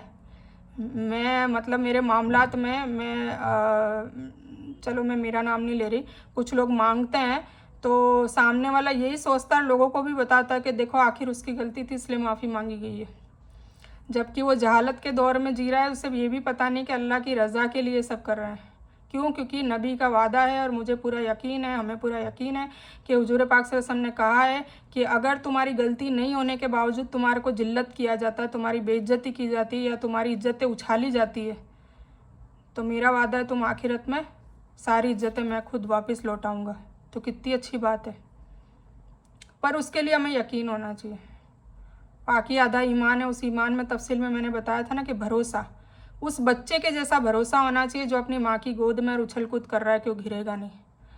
उस जानवर के मालिक जैसा भरोसा होना चाहिए कि शेर को पाल रखा है और गद्दे पे बिठा रखा है कि ये शेर मुझे खाएगा नहीं, जबकि इसकी खुराक मांस है और इंसान का मांस उसको सबसे ज़्यादा पसंद है, टेस्टी है, पर उस मालिक को पूरा भरोसा है उस जानवर पे, उस हिंसक जानवर पे, जो शेर और ऐसे जिनके साथ वो बैठते हैं और मज़े करते हैं और उनको पूरा यकीन है, पूरा ईमान है, पूरा भरोसा है कि वो उनको खाएगा नहीं। इसी तरह हमें हमारे रब पे, हमारे अल्लाह पे भरोसा होना चाहिए कि जो अल्लाह ने कह दिया बात ख़त्म, खलास, वो जो वादा किया हमें मिलेगा। पर उसके लिए कुछ ज़िंदगी, जो हमारी ये दुनिया की ज़िंदगी, आलम में दुनिया, अगर हमें आलम में बरज़क और आलम में आखिरत में अच्छा चाहिए, फल, अच्छी चीज़ें चाहिए, अच्छे इनामात चाहिए कि अल्लाह हमें अच्छे कपड़े पहनाए, तालियां बजवाए, हमारी तारीफ़ें करें, फिर हमें जन्नत दिखाए, जन्नत में हमें महल दे, बागात दे, है ना, हूरे दे, नौकर दे, सब कुछ अच्छा ही अच्छा हो, तो उसके लिए क्या करना पड़ेगा? सब कुछ गंदा गंदा हमें सहना पड़ेगा, गलत गलत सहना पड़ेगा। और यकीन मानिए जब आप अच्छी और सीधी राह पे चलने के लिए शुरू होंगे ना, तभी ज़्यादा आपके खिलाफ लोग बोलना चालू करेंगे, क्योंकि आप सब्र कर चुके होंगे। जब आप डिफेंस करने वाले होंगे या सामने बोलने वाले होंगे तब आपके खिलाफ या आपके सामने किसी की बोलने की हिम्मत नहीं होगी। पर जब आप साबरीन हो जाएंगे, जब आप अल्लाह की राह में निकल पड़ेंगे और आप हर चीज़ को टालते जाएंगे, तभी आप यकीन मानिए आपके खिलाफ लोग आएंगे। और वो इसी सूरत का हवाला है, इसी सूरत का हवाला है जो हमारी ज़िंदगी में आता है और हमें उसमें सब्र करना है। क्योंकि अल्लाह ने क्या कहा है कि ऐसे लोगों को तुम टेंशन मत करो, ऐसे लोग जो होंगे उनको मैं पेशानी पकड़कर घसीटूंगा और फरिश्ते घसीटेंगे और उन्हें जहन्नम में डाला जाएगा। तो ये अगर हमें यकीन है तो फिर हमें वो करने देना चाहिए। करते रहो विरोध, करते रहो जुल्म, करते रहो गीबतें, करते रहो झूठी बातें, करते रहो हमें बदनाम, है ना, कोई फ़र्क नहीं पड़ता, क्योंकि हमें पूरा पक्का वादा अल्लाह का पता है कि अल्लाह उनको सज़ा देगा और हमें इनाम देगा। तो जिसको इनाम चाहिए उसको ये वाली ज़िंदगी में सारे दुख सहने पड़ेंगे, ठीक है। और कितनी ज़िंदगी है, थोड़ी सी ज़िंदगी। हाँ, कभी कभी शैतानी वसवसा आ जाता है, हमारी ज़ुबान से भी निकल जाता है। कभी हम बहुत ज़्यादा मतलब नहीं कर पाते सर, क्योंकि आखिर हम इंसान हैं और शैतान तो हमारे पीछे पड़ा ही है। तो कभी ऐसे मुंह से निकल भी जाए, हाथों हाथ माफ़ी मांग लो, जिससे हुआ उससे माफ़ी मांग लो।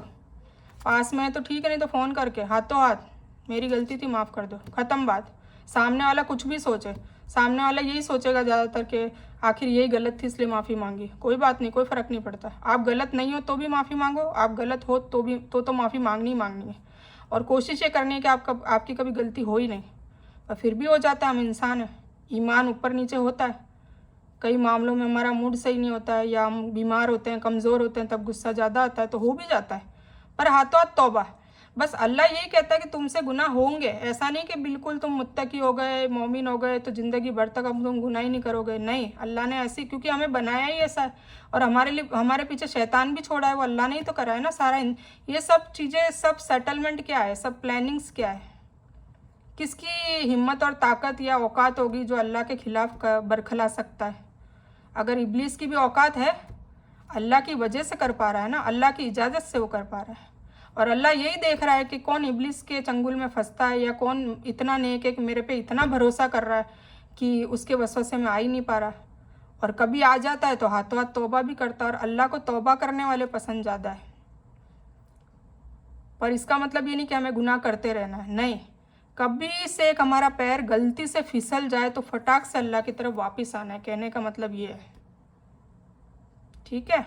तो ये आई होप आपको समझ में आ गई होगी। इस सूरह में काफ़ी चीज़ें समझाई, क्योंकि सबसे पहली सूरह थी, ठीक है, तो इसीलिए मैंने आपको डिटेल में समझाई है। तो हमें इन चीज़ों को समझना है, और जब हम आप लोग भी इस मरहले में आएंगे, जब ये दीन का काम करेंगे, तो आपको सब्र भी करना पड़ेगा, क्योंकि वल असर में जो चार है तो चारों चार एक साथ करने पड़ेंगे। ऐसा नहीं कि इल्म हासिल कर लिया और अमल भी कर लिए, हक़ की बात भी कर रहे हो, और अगर कोई फिर हक़ बात करने में आपको कुछ विरोध करता है तो आप सब्र नहीं करोगे, उससे लड़ाई झगड़े करते फिरोगे, दुश्मनियाँ लेते फिरोगे। ऐसा नहीं करना पड़ेगा, आपको चारों साथ में लेके जीना पड़ेगा। आपको इल्म भी हासिल करते रहना पड़ेगा हक बात के लिए, और अमल भी साले करने पड़ेंगे, जो कुरान में, हदीस में और हुजूर पाक से सबने कहा है करने को, वो करना पड़ेगा। फिर उसके साथ हक की बात लोगों तक भी पहुंचानी पड़ेगी, और उसके बाद सब्र भी करना पड़ेगा, ठीक है। तो ऐसा नहीं कि आप सब्र नहीं करें और तीन काम करें तो आपका कोई मतलब नहीं है। चारों के चारों करने हैं, चारों के चारों सीरीज़ वाइज करने हैं, स्टेप वाइज करने हैं, और चारों के चारों एक साथ करने हैं, एक भी छोड़ना नहीं है। तब जाके हम खसारे से, तबाही से दूर आएंगे, ठीक है। तो ये बात है। तो ऐसी पेशानी जो झूठी और पापी है, तो ये मैंने आपको बता ही दिया, वह अपने सभा वालों को बुला ले। फिर अल्लाह ताला क्या कह रहा है, मैदान हशर में कह रहा है कि मैदान हशर में जाएंगे तब वो उनके गुटों को, जो विरोध करते थे, उनकी टुकड़ियाँ या कितने भी लाखों हजारों तादाद में या करोड़ों लोग उसके साथ हो, जो विरोधी था, जो अच्छी बात कह रहा था उसके विरोध की बात कह रही हूँ, तो लिया हो अपनी टुकड़ी वालों को बुला लो, मैं भी देखता हूँ। अल्लाह ताला ये कह रहा है, मैं भी देखता हूँ, हम भी नरक के निगरान को बुला लेंगे, मतलब मेरे फरिश्ते उनसे 10 गुना ज़्यादा है। सबको एक एक करके जहन्नम में डाला जाएगा। तो हमें इन चीज़ों से बचना चाहिए, और हमें खुद तफसील से जांच परख करनी चाहिए कि कौन हक बोल रहा है, कौन गलत बोल रहा है। इतना दिमाग तो अल्लाह ने सबको दिया है, ठीक है ना। मैंने कहा था ना कि अकल सबको दी है अल्लाह ताला ने, फिर उसको इसका जिम्मा है कि वो इल्म हासिल करे। जैसे एक बच्चा स्कूल में जाता है, इसी तरह मदरसे में जाता है। तो हम सबको कुरान दिए, हमें दुनिया के लिए दूसरी किताबें दी है तो हम वो भी पढ़ते हैं। तो इसी तरह से जन्नत पाने के लिए ये किताब दी, तो हमें इसको भी पढ़ना है। पर हम अरबी होते तो चलो अरबी पढ़ लेते तो ख़त्म हो जाती बात, हमें समझ आ जाती। पर हम अज़मी हैं, नॉन अरबिक है, तो हमें फिर हमारी लैंग्वेज में भी इसको पढ़ना पड़ेगा। एक काम हमारा बढ़ गया है, और फिर उसके हिसाब से जब काम बढ़ता है तो अल्लाह अज़र भी अच्छा देता है। तो हम अगर इसको सीखने की कोशिश करेंगे, और कोई उम्र का कुछ नहीं। हुजूर पाक सल्लल्लाहु अलैहि वसल्लम को नबूवत 40 साल पे मिली थी। अगर ये ग्रुप में कोई सोचे मैं तो 60 साल की हो गई, मैं तो 50 साल की हो गई, मैं तो कब्र में पाँव लटक रहे, अब क्या करूँ, नहीं। दीन जानने के लिए कोई उम्र नहीं होती है, ठीक है। जैसे मेरी मम्मी अभी 3-4 साल पहले से ये अल्हम्दुलिल्लाह माशाल्लाह मैंने इबादत उनको बचपन से करते हुए देखा है, पर वही रट्टाफिकेशन अरबी में कुछ पता नहीं। पर अभी 4-5 साल से अल्हम्दुलिल्लाह उन्होंने जब से तर्जुमा, क्योंकि उनको तो हिंदी भी पढ़ना नहीं आता, तो मैंने उनको बताया कि भाई डॉक्टर फ़रहत हाशमी इनका तर्जुमा सुन लो, आप एक बार इनको सुनो 10 बार 15 बार, बिल्कुल आपके दिलो दिमाग में बैठ जाए। फिर मैं अलग अलग तर्जुमे भी आपको बताऊंगी, क्योंकि पहले आप ए लेवल का तर्जुमा सुनो फिर तफसीर पे आना। तो अल्हम्दुलिल्लाह उन्होंने सुनना चालू किया, उन्होंने एक कुरान ख़त्म किया तो उन्होंने कहा मुझे कुछ बातें समझ में आई। फिर दोबारा सुना तो उनको और भी बातें समझ में आई, दोबारा सुना उनके अखलाक में बदलाव आया, वो उनको एहसास हुआ कि हम ज़ुबान से कितना कुछ गलती से भी बोल जाते हैं। तो अल्हम्दुलिल्लाह देखो बहुत फ़र्क पड़ता है, बहुत फ़र्क पड़ता है, पर हमें उसको अपनी लैंग्वेज में समझना पड़ेगा, क्योंकि ये किताब हमारे में तब्दीली के लिए आई है, और तब्दीली कोई एक दिन में नहीं हो जाती है। इसको नाजिल भी करने का मकसद अल्लाह का 23 साल में इसलिए था कि 23 साल में तब्दीली धीरे धीरे आई है। कोई भी गुनाह हुआ है तो उसकी आयत फट से निकली है। जैसे मैं बताऊं आपको मिसाल के तौर पे कि शराब हलाल थी पहले, पर कुछ लोगों ने शराब पीने की वजह से बलात्कार हो गए थे उनसे, और कुछ गलत काम हो गए थे, तो अल्लाह ने फट से आयत नाजिल करी कि शराब आज से हराम है, कोई नहीं पिएगा, है ना।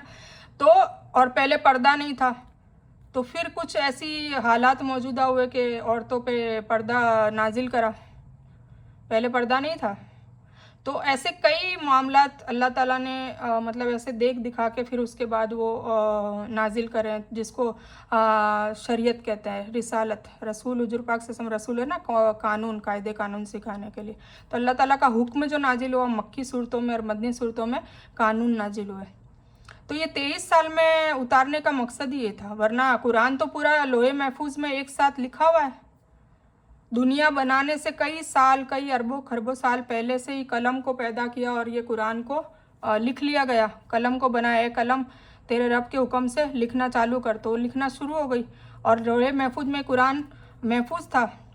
फिर हुजूर पाक सल्लल्लाहु अलैहि वसल्लम को नबूवत जब 40 साल के वो हुए, तो नबूवत देने का जब वक्त आया, तब अल्लाह ताला ने उसको लोहे महफूज से पहले आसमान पे उतारा, वो भी पूरा उतारा, पूरा का पूरा।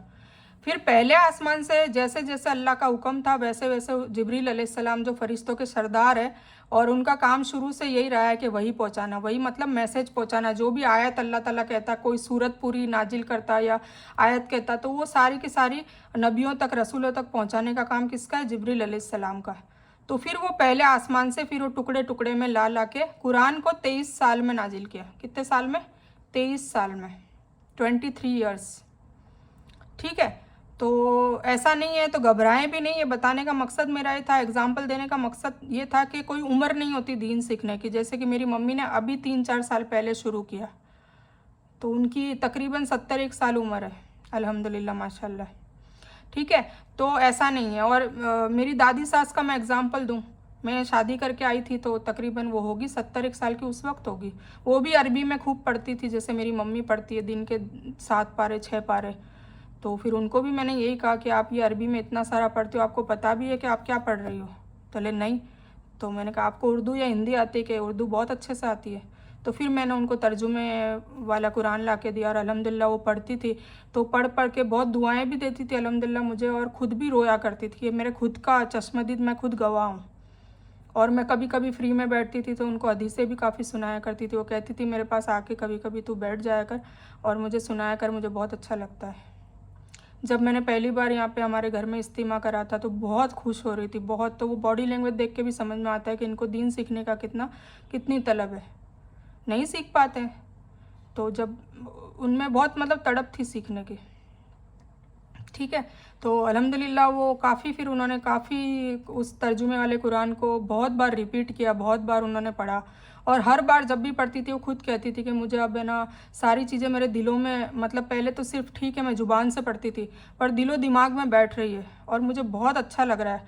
और कई बार वो रो भी पड़ती थी और अल्लाह से दुआएं मांगती थी कि या अल्लाह इतने सालों से कुछ भी जाने अनजाने में जो भी गलतियाँ हुई है, जो भी कोताहियाँ हुई, या अल्लाह माफ़ कर। तो अल्लाह ताला उनकी मग़फ़िरत करे, और बस उनकी जो दिन की तड़प थी उससे उनको माफ़ कर दे इंशाअल्लाह। मुझे पूरी उम्मीद है कि अल्लाह ताला ने माफ़ कर दिया है। अल्लाह उनकी कब्र को नूर से पूर कर दे। और काफ़ी सखी थी, मतलब लेने देने में बहुत ज़्यादा सखी थी, हाथ बहुत खुला था अल्हम्दुलिल्लाह माशाल्लाह। दादा ससुर का भी और दादी सास का भी। दादा ससुर का तो खैर बहुत बड़े लेवल पे उन्होंने काम किए हुए हैं अल्हम्दुलिल्लाह। तो खिदमत से खुदा मिलता है, तो अल्हम्दुलिल्लाह अल्हम्दुलिल्लाह दोनों बहुत मतलब सखावत वाले थे।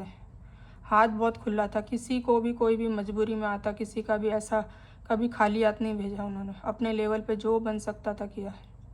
कईयों की शादियाँ कर दी। खैर तो मैं बस बताने का ये मतलब था कि आप लोग इस ग्रुप में कई बड़ी एज की औरतें भी हैं, तो वो मायूस ना हो कि यार हमारा वक्त तो गया, या हाँ ठीक है रोना आता है तो रोएं। जैसे कि मैं अपनी बात बताऊं तो मैंने भी अल्हम्दुलिल्लाह वैसे तो दीनी माहौल मेरे पापा मम्मी ने शुरू से ही दिया है, बचपन से ही दिया है अल्हम्दुलिल्लाह। मैं तो बहुत ज़्यादा दीनी माहौल में थी, और मैंने पहले भी बता रखा है कि मैं उस मदरसे की मॉनिटर भी थी, तो अल्हम्दुलिल्लाह काफ़ी दीन के हवाले से तो मेरे मौलाना साहब भी मुझे बहुत पसंद करा करते थे। खैर ये उनकी सोच है, पता नहीं कितने गुनाह किए हुए हैं जाना अनजाना में। तो जब मैं वहाँ गई ना, 2014 की बात है, मैं हज पढ़ने, तब मुझे हकीकत में, हालांकि मैं तर्जुमे भी पढ़ती थी पर फिर भी मैंने हिजाब भी नहीं डाल रखा था। सॉरी, हिजाब तो मैंने 2011 में, अल्लाह जानता है बेहतर, बाकी मतलब उससे पहले ही डाल दिया था। बाकी मतलब कहने का मतलब मुझे पर्दे के बारे में बहुत पहले से पता था, बहुत पहले से। मतलब मैं बहुत छोटी थी तब पर्दे के बारे में मैंने बाकायदा तकरीर करी और उसमें फर्स्ट नंबर भी आया था। पर्दा टॉपिक था, फिर भी मैं सर को तो नहीं ढकती थी ना। तो कहने का मतलब ये कि कुरान जब हम खुद पढ़ेंगे ना, तब हम अपने आप पे अप्लाई करेंगे। मैं इसीलिए कह रही हूँ, ये मेरा एग्जांपल बताने का मकसद ये था। तो मुझे सब कुछ हाँ ठीक है, नमाज़ पढ़ती थी, पर जो जो चीज़ मतलब सारी 100% नहीं फॉलो करती थी ना। कुछ कर ली, कुछ नहीं कर ली, क्योंकि सहूलियत के हिसाब से कर ली, सहूलियत के हिसाब से नहीं करी, यही हुआ ना। और आजकल का मुसलमान ऐसा ही है, जिसमें सहूलियत लगती है वो फॉलो कर लेता है अल्लाह की बात को, और जिसमें नहीं लगती उसको मतलब अपनी नफ्स को मारता नहीं है। तो फिर वो 2014 के बाद फिर तड़प हुई कि वो जब वो नमाज़ पढ़ा रहे थे इमाम साहब, तो वो बार बार मतलब रोज़ाना की बात हो गई थी, रोज़ाना का रूटीन हो गया था कि वो नमाज़ पढ़वाते थे तो रोते थे खूब। मुझे रोना नहीं आता था, पर मैं कब रोती थी, जब इमाम साहब खुद रोते थे। तो मेरी एक आदत है, कोई रोता है तो मैं बहुत इमोशनल हूँ, मैं खुद भी रोने लग जाती हूँ। इवन कभी जैसे दौरे जहालत में जब मैं सीरियल देखा करती थी, कोई मूवी देखा करती थी, तो उसमें भी कोई रोने का जैसे, हालांकि वो तो एक ड्रामा हुआ करता था, झूठ हुआ करता था, फिर भी मेरी आंखों में आंसू आ जाते थे मेरी, मतलब मैं इतनी इमोशनल हूँ। तो जब इमाम साहब रोते थे तो मैं भी जार जार रोती थी, खूब रोती थी। मैं नमाज में, चालू नमाज में खूब रोती थी। पर फिर मुझे ख्याल आता था कि यार ये इमाम साहब रोते हैं तो इनको तो अरबी समझ में आती है इसलिए रोते हैं, तो उन्होंने ऐसा क्या पढ़ा कि इनको इतना रोना आ रहा है। मुझे भी रोना आ रहा है, पर मुझे तो उनको रोते हुए देख के रोना आ रहा है ना, मुझे कुरान को सुन के थोड़ा ना रोना आ रहा है। तब फिर मैंने अल्लाह से वादा किया और अपने आप से वादा किया कि अब मैं सही से जो उसका हक़ है, और अल्लाह ने अल्हम्दुलिल्लाह तौफीक दी। खूब दुआएं भी मांगी मैंने अल्लाह से, आके रो रो के वहीं पर भी बहुत मांगी कि या अल्लाह मैं बहुत कंफ्यूज हूँ कि मुझे क्या कौन सा, मतलब क्योंकि मैंने जैसे बताया मेरा ददियाल बरेलवी है, मेरा ननियाल जमाती है, मेरा फ्रेंड सर्कल अहले हदीस है, तो सबकी मुझे बातें और सबका दीन और सबका सब कुछ पता था, ठीक है। तो मैं खूब रोती थी और मैंने खूब अल्लाह से दुआएं भी मांगी कि या अल्लाह ताला मुझे हिदायत कहाँ से मिलेगी, सच्ची और पक्की और सही हिदायत, हक हिदायत कहाँ से मिलेगी, मुझे उस रोशनी को खोल दे, मेरे दिलो दिमाग खोल दे। और मैं हकीकत में हिदायत चाहती हूँ। मैंने अपनी हिदायत के लिए खूब दुआएं मांगी, खूब रो रो के अल्लाह से दुआ मांगती थी कि मुझे हिदायत दे, मुझे सिराते मुस्तकीम वाला रास्ता दिखा। मुझे समझ नहीं आ रहा, मैं बहुत कन्फ्यूज़ हूँ, किसका रास्ता सही किसका गलत, मुझे कुछ समझ नहीं आ रहा है। तो अल्लाह ने ऐसे तार खोले, ऐसे दिल दिमाग के तार खोले कि जहाँ देखूँ, जिधर देखूँ वहाँ कुरान कुरान कुरान कुरान, हर जगह मुझे इशारे कुरान के ही मिलते थे कि कुरान को सीखो, कुरान को समझो, कुरान को समझो, कुरान को समझो, हदीस पे चलो, हुजूर पाक सल्लल्लाहु अलैहि वसल्लम की सुन्नत पे चलो, बस यही तुम्हारी मतलब जन्नत की कुंजी है, फ़िरका वारियत से बचो। तो फिर अल्हम्दुलिल्लाह कुरान को लिया और दुआ की अल्लाह से कि किताब बहुत बार पढ़ी है या अल्लाह, पर अब जो पढ़ने जा रही हूँ वो सिर्फ़ और सिर्फ हिदायत के लिए, और या अल्लाह इससे तौफीक देना, और जो भी पढ़ रही हूँ उससे मुझे सही राह मिले, मैं कंफ्यूज ना हूँ, और क्योंकि वो बातें मुझे भी पता थी कि गुमराह हो जाओगे वो आलिमों की, तो उस हवाले से मैं भी नहीं पढ़ती थी। और बस फिर तो ठान लिया कि नहीं अब पढ़ना है, 1 बार 2 बार 10 बार समझ में नहीं आए तो जो इनके मुफस्सिर आलिम हैं उनकी भी तफसीरें हैं, कुछ हमारे उस्ताद भी हैं। तो कुल मिला के अल्हम्दुलिल्लाह फिर ये धीरे धीरे जहन में आने लगी। उससे अल्हम्दुलिल्लाह अखलाक भी बदलने लगे और पहनावा भी बदलने लगा। एक वक्त ऐसा था दौरे जहालत में कि नाउज़ुबिल्ला खुले खुले बाल रख के शादियों में जाना, नाउज़ुबिल्ला बहुत मतलब रोना आता है उस हालात को याद करती हूँ तो। अल्लाह ताला माफ़ करे पिछले गुनाहों को। और डांस भी किया हुआ है, सब कुछ किया हुआ है, तो अल्लाह माफ़ करे। और आगे भी ऐसा नहीं है कि जब हम इस दौर में आ जाते हैं तो हमसे गुनाह नहीं होते, हो जाते हैं, क्योंकि शैतान ज़्यादातर वसवसे उन्हीं के डालता है जो अल्लाह की राह पकड़ चुका होता है। हम गुमराह होते तब शैतान वसवसे नहीं डालता, जब हम अल्लाह की राह को पकड़ चुके होते हैं, जब सिराते मुस्तकीम पर मोमिन बनने की कटघरे में आ जाते हैं ना, तब शैतान हमें असली हमारा दुश्मन समझता है। तो पहले से कई ज़्यादा, कई तादाद में वो वसवसे डालता है। 100 में से हम चलो 90 से बच जाते होंगे, पर 10 में आ जाते हैं, इंसान है। और अल्लाह ये नहीं कह रहा, अल्लाह तो कह रहा है कोई बात नहीं, तुम वसवसे में अगर आ भी जाओ फट से दुआ तौबा कर लो। तो हमें तौबा करते रहना है और हमें बचते भी रहना है।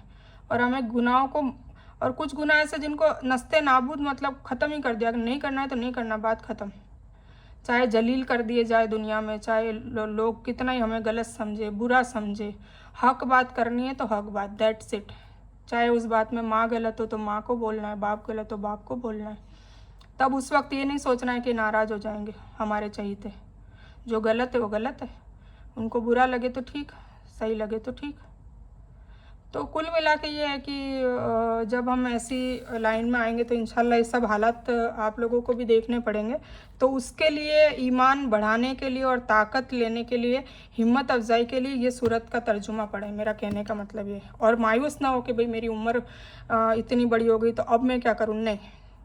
हर उम्र में मरते दम तक हमारे पास इल्म सीखने का हमें अल्लाह ने कहा है, ठीक है। खैर बहुत लंबी तफसील से बातचीत हो गई आज हमारी। तो वह अपने सभा वालों को बुला ले, मतलब अल्लाह चैलेंज कर रहा है कि जो पापी हैं अपने ग्रुप वालों को बुला ले, चाहे करोड़ों की तादाद में होंगे तो उनसे डबल ट्रिपल अल्लाह के फरिश्ते हैं। तो हम भी अपने नरक के निगराहों को मतलब रक्षकों को बुला लेंगे। और सावधान, उसका कहना कभी ना मानना, और सजदा करो और करीब हो जाओ, है ना। सावधान उसका कहना, अब किसको कहा जा रहा है, जो नेक बंदा है, नेक राह पे बुला रहा है, तो जो दूसरे लोग हैं जो उसको सुन रहे हैं, तो अल्लाह ताला देखो कह रहा है कि सावधान उसका कहना कभी ना मानना जो तुम्हें गलत राह पे बुलाने की कोशिश कर रहा है। और अधिकतर लोग गलत लोगों के साथ मिल जाते हैं। तो सबको अक्ल दी अल्लाह ने, खैर मैं फिर से कहूँगी, तो अपने अपने और ये देखो इसमें सजदा है, तो आप लोग प्लीज़ सजदा कर लेना, क्योंकि आप लोगों ने सबने ये सूरह को सुनी है, तो सजदा आप पे वाजिब हो चुका है। तो कैसे करना है, बस बैठना है, क़याम में जैसे बैठते हैं अपन सजदा करते हैं, अल्लाह अकबर कह के सजदा कर लेना है, सुबहान रब्बियल आला 3 बार पढ़ना है, और फिर अल्लाह अकबर, बस ये एक सजदा मुकम्मल हो गया, ठीक है। तो आप लोग सभी आज की डेट में सजदा कर लेना, क्योंकि सजदा आया हुआ है, ठीक है। तो अल्लाह ने आखिरी आयत में क्या चेतावनी दी, सावधान उसका कहना कभी ना मानना, मतलब जो झूठे लोग हैं, पापी लोग हैं, गलत लोग हैं, जो हमें गुमराह कर रहे हैं, खुद तो गुमराह है, हमें भी गुमराह कर रहे हैं, तो उनके लोगों में कभी नहीं आना है। अपनी अक्ल लड़ानी है और अपनी हिकमत से काम लेना है कि कौन सही बोल रहा है, कौन गलत ले रहा है, चेक करना है कि सही में ये हदीसों के हवाले सही दे रही है, कुरान सही बोल रही है, सारा तर्जुमा सही बता रही है।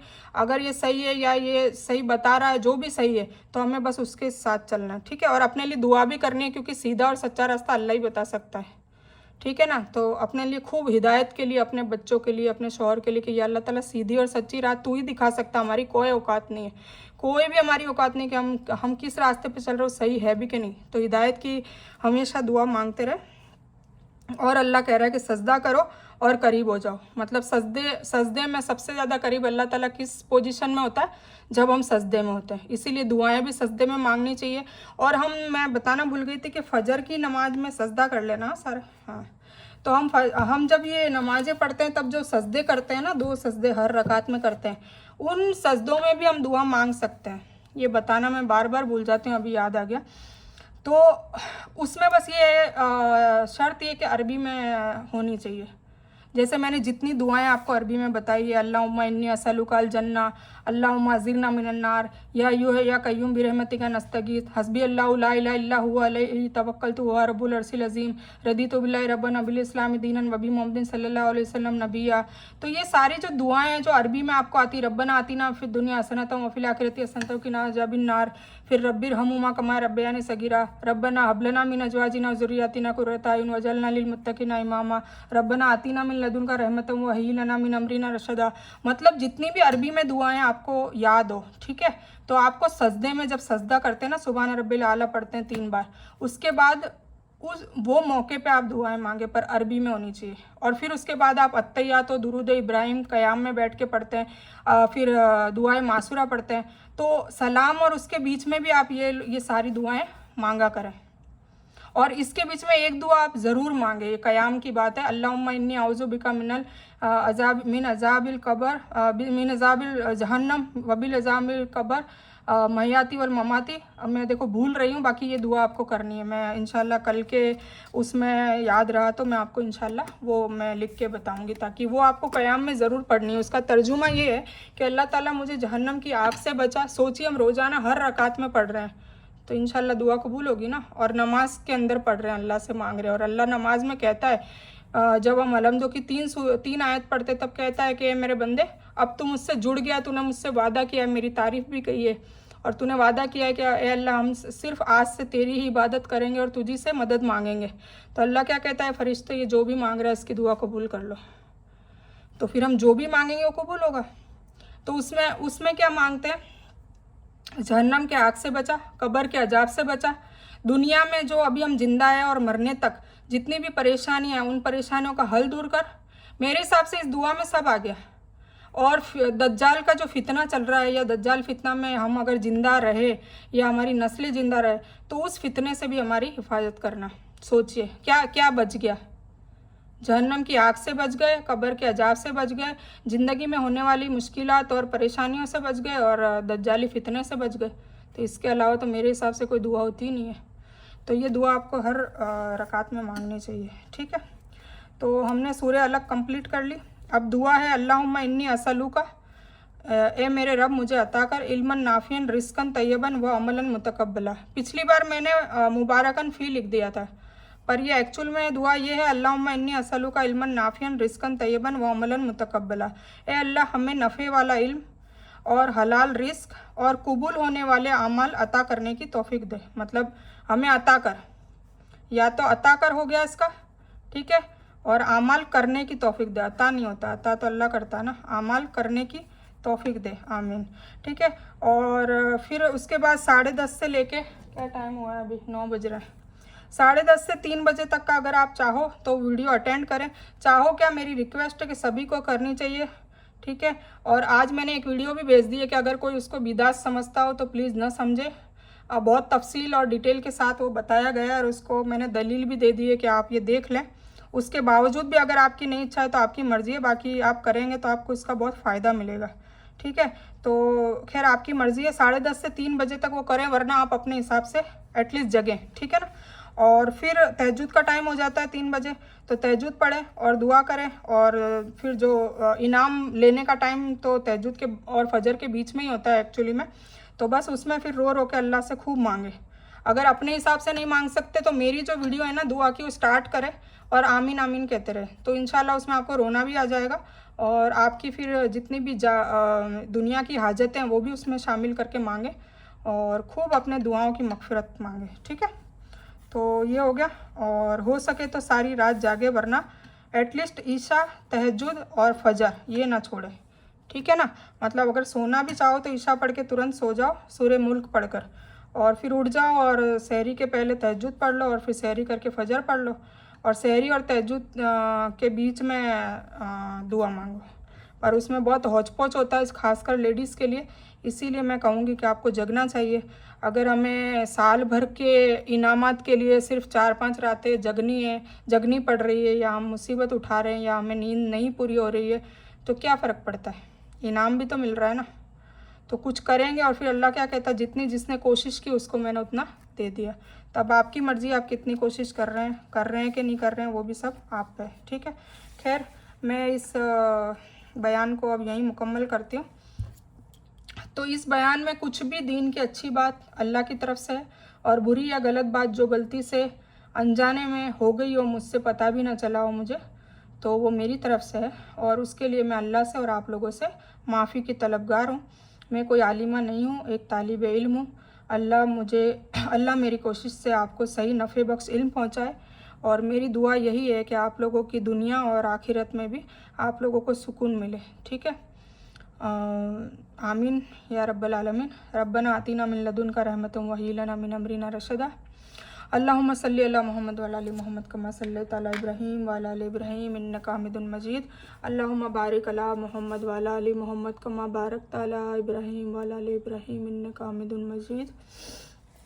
व आखिरु दावाना अनिल हम्दुलिल्लाहि रब्बिल आलमीन।